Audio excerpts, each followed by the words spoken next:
नमस्कार, मैं हूं विनय सिंह। आपका बहुत बहुत स्वागत है।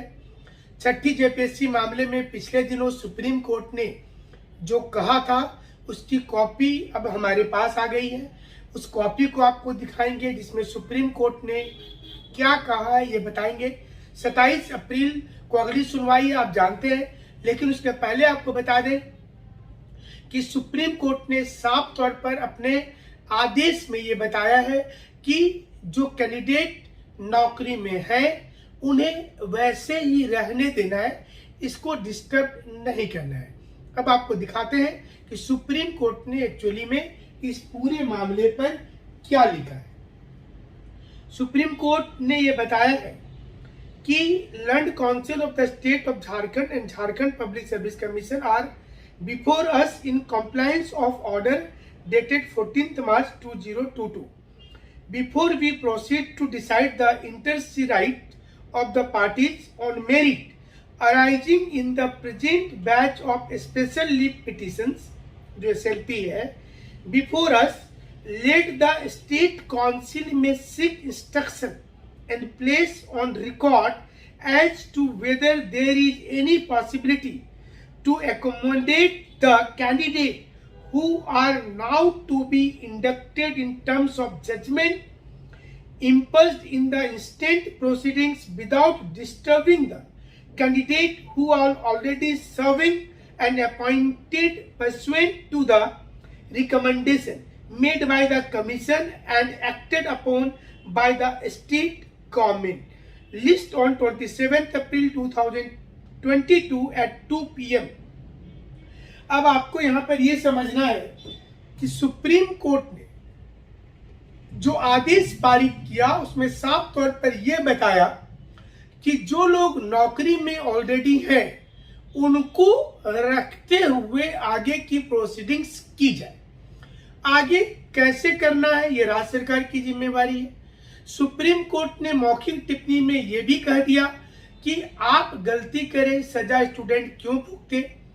और 6th जेपीएससी में अगर हिंदी अंग्रेजी का नंबर जोड़ना था कि नहीं जोड़ना था, 40% इंडिविजुअल का कट ऑफ आना था कि नहीं आना था, ये जिम्मेवारी स्टूडेंट की नहीं थी, बल्कि ये जिम्मेवारी कहीं ना कहीं राज्य सरकार की और जेपीएससी की थी।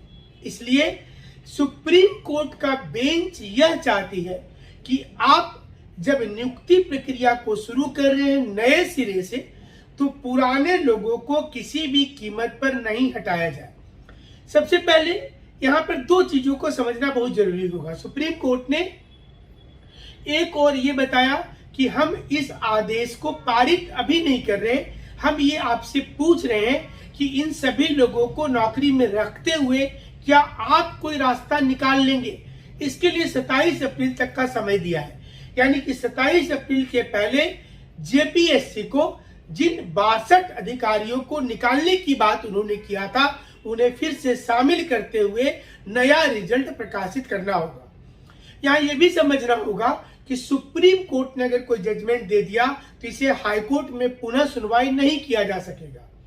नंबर 2, जो नया फ्रेश मेरिट लिस्ट निकाला गया उसे कहां और कैसे नियोजित करना है ये भी अब राज्य सरकार सोचेगी, चूंकि हड़बड़ाकर रिजल्ट इन्होंने निकाल दिया।